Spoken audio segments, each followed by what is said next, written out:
반갑습니다. 성경으로 보는 세상 6번째로 인사드립니다. 지난번에 이어서 율법에 대한 태도에 대해서 10가지로 말씀드리고 다음번에서부터는 율법의 613가지를 말씀드리려고 합니다. 한 1회에 30가지씩 말씀드린다면 약 21회에 걸쳐서 율법의 총 613가지를 말씀드릴 수 있을 것입니다. 그렇게 율법의 총 613가지를 말씀드린 후에는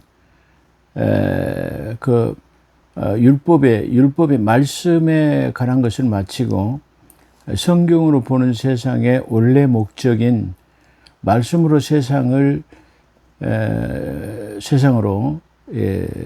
당면 문제를 말씀으로 우리가 직접적으로 조명해보고 진단해보는 그런 시간으로서 바른 성경관을 가질 수 있도록 노력해 보도록 그렇게 할 예정입니다. 율법을 대하는 태도에서 20가지 중 지난번에 10가지를 말씀드렸고요. 오늘은 11번째부터 20번째까지를 말씀드리려고 합니다. 11번째는 주님의 규례를 간절히 발해야 합니다. 주님의 규례, 주님께서 가르쳐 주신 모든 것을 규례, 법도, 이렇게 계명 이렇게 말할 수 있는데요. 규례를 지키고 그것을 간절히 발해야 합니다. 시편 119편 43절에는 내가 주님의 규례를 간절히 바라니 진리의 말씀이 내 입에서 잠시도 떠나지 않게 하소서라고 이렇게 지금 말하고 있습니다. 그런 것처럼 주님의 진리의 말씀이 우리 입에서 도저히 떠나지 않도록 주님의 말씀을 간절히 발해야 하는 그런 삶이 되어야 할 겁니다. 12번째로는 주님의 증거들은 담대하게 증거해야 합니다. 주님의 증거를 담대하게 증언 또는 전달해야 하는 것을 말하는 거죠. 그것을 증거하고 전해야 합니다. 시편 119편 46절에는 왕의 앞에서도 거침없이 주님의 증거를 말하고 부끄러워하지 않겠습니다라고 시편 119편 46절에 말합니다. 그러니까 어떠한 사람들 앞에서도 그것을 담대하게 말할 수 있는 왕 앞에서도 그걸 말할 수 있어야 합니다.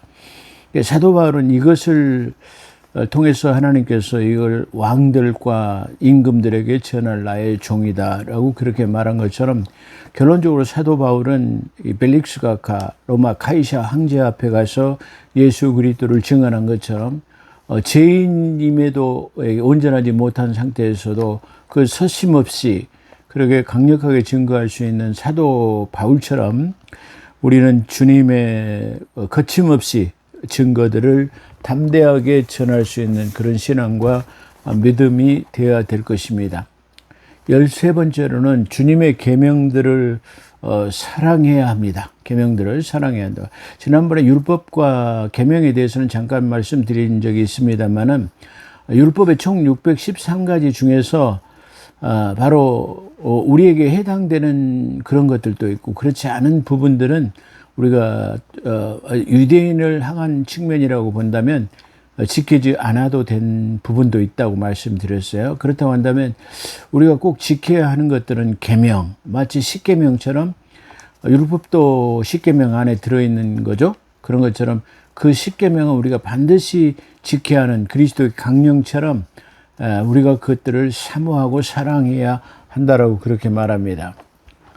이 말씀에 대해서는 시편 119편 47절, 48절, 그리고 97절, 그리고 113절, 그리고 119절, 127절, 147절, 163절, 167절에 대해서 여러 구절에서 강조하고 있습니다. 특히 97절에서는 내가 주님의 벌을 얼마나 사랑하는지 온종일 그것을 깊이 생각합니다. 그러니까 우리가 사람의 생각이나 방법도 연정이 있다고 한다면 그 사모하는 사람에 대해서 항상 생각하고 그들의 좋아할 것을 우리가 생각해 보는 것처럼 우리가 주님을 사랑한다고 한다면 그것들을 우리가 깊이 생각해 보고 상고해야 할 것이다. 그렇게 말하고 있습니다.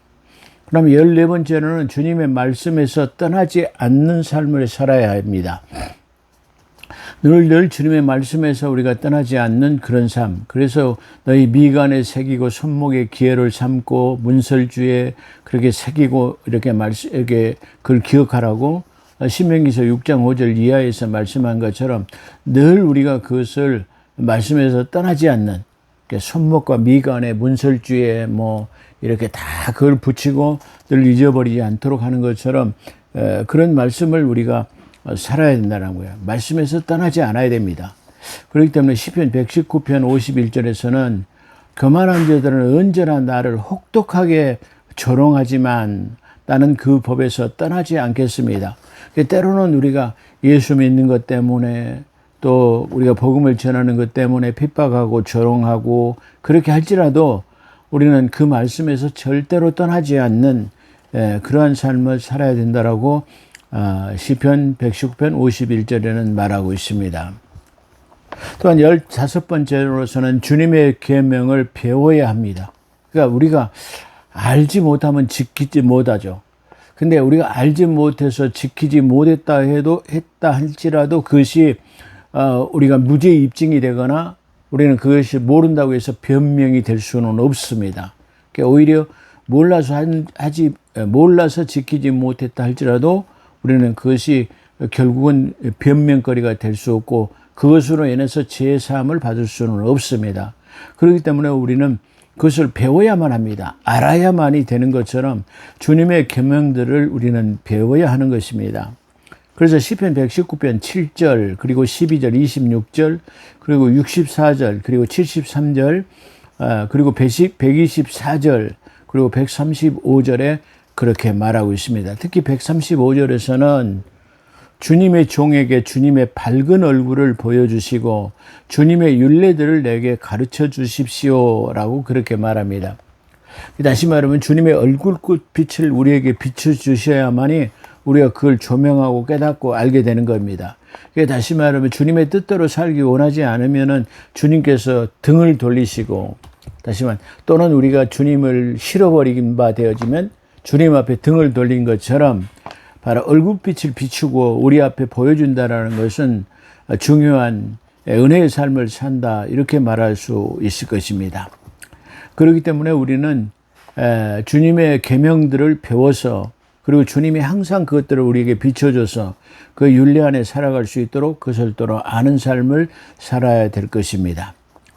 16번째는 주님의 계명에다가 희망을 두어야 합니다. 다시 말하면 소망을 두어야 한다 그런 말이죠.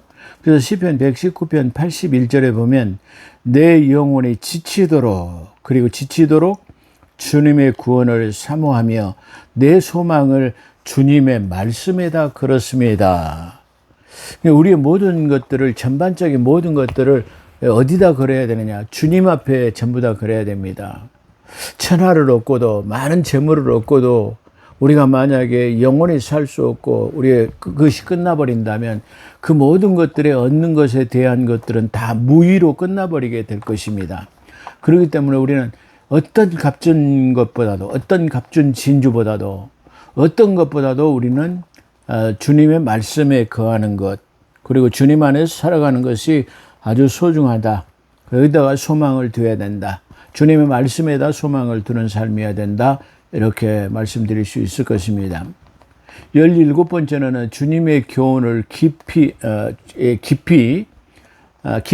그렇게 우리가 명심해야 됩니다. 그것을 마음속 깊이 폐부에 새기는 거죠. 그런 것처럼 우리의 마음과 생각, 사상 이 모든 것에다가 그걸 걸어야 할 것입니다. 그렇기 때문에 시편 119편 95절에는 악인들은 내가 망하기를 간절히 바라지만 나는 왜 주님의 교훈말을 깊이 명심하겠습니다. 그러니까 이 말은 다른 말로 우리가 바꿔서 생각한다면 악인들을 하나님의 믿는 사람들을 망하기를 바라고 이렇게 잘못된 것을 바라지만은 우리는 절대로 하나님의 말씀을 깊이 생각하고 묵상하고 그대로 따른다면은 우리는 반대적으로 우리는 절대로 망하지 않습니다. 그런 뜻으로 볼 수 있습니다. 그렇기 때문에 악인들이 내가 망하기를 간절히 바라지만 나는 주님의 교훈만을 깊이 명상합니다. 그렇지만 우리는 그것에 있을 때 망하기를 바라지만 나는 절대로 망하지 않습니다. 우리가 그렇게 생각해 볼 수 있습니다. 그 다음에 18번째로는 주님의 율례를 항상 우리가 살펴야 합니다. 주님의 율례가 무엇인가? 우리는 그게 어긋나지 않는 삶인가? 이렇게 한번 생각해 볼 수 있습니다. 그렇기 때문에 우리는 그것을 항상 율례, 그 정해진 법도, 그 룰 그것을 갖다가 룰에서 벗어난 율례, 룰에서 벗어나지 않는 그런 것을 말하는 겁니다. 그래서 주님의 율례를 항상 우리가 살펴서 그 룰에 서서 벗어나지 않아야 합니다. 그런 뜻입니다. 그래서 시편 119편 117절에서는 나를 붙들어 주십시오. 그러면 내가 구원을 받고 주님의 율례들을 항상 살피겠습니다. 그렇게 말합니다. 그러니까 우리가 주님의 말씀을 살피고 또 그랬을 때 주님께서 우리를 붙들어 주시고 또 그래야만 우리가 살 수 있는 것입니다. 그러니까 주님은 어떤 사람을 붙들어 두느냐? 주 안에서 사는 사람, 주님의 것을 갈망하는 사람, 주님의 말씀하는 것을 지키는 사람, 주님을 바라는 사람, 이런 사람들 당연히 돕지 않겠습니까?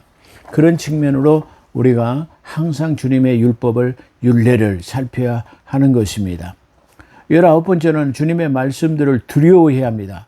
두려워한다는 다른 말로 표현한다면 경외하는 것이죠. 두렵고 떨림으로 섬긴다라는 말이에요. 네, 두렵고 떨림으로.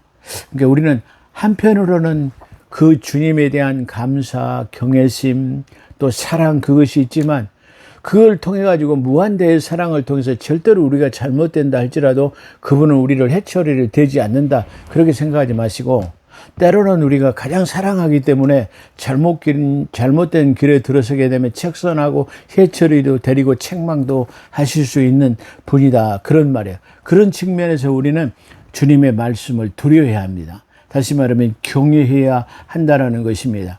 그래서 시편 119편 161절에는 다만 권력자는 이유 없이 나를 핍박하지만 권력자들이 이유 없이 나를 핍박하지만 내 마음이 두려워하는 것은 주님의 말씀뿐입니다. 그러니까 다시 말해 이 세상의 권력자들이나 권세를 가진 사람들이 나는 핍박하지만 나는 그것은 두려워하지 않습니다. 오히려 그러한 것을 내가 두려워하는 것은 하나님의 말씀뿐입니다. 하나님을 더 두려워합니다. 세상의 권력자나 세상의 주관자들보다는 하나님을 더 두려워하고 무서워합니다. 그런 말입니다. 그게 더 신뢰합니다. 그렇게도 말할 수 있습니다. 자, 20번째로는 주님의 말씀을 찬양해야 됩니다. 그렇잖아요. 아주 우리가 이것은 금규례와 같은 것, 불문율과 같은 것, 꼭 지켜야만 되는 것처럼 우리가 그것들은 다 정말로 금과 옥조와 같은 아주 그야말로 기가 막힌 그런 것들이라고 볼 수 있습니다.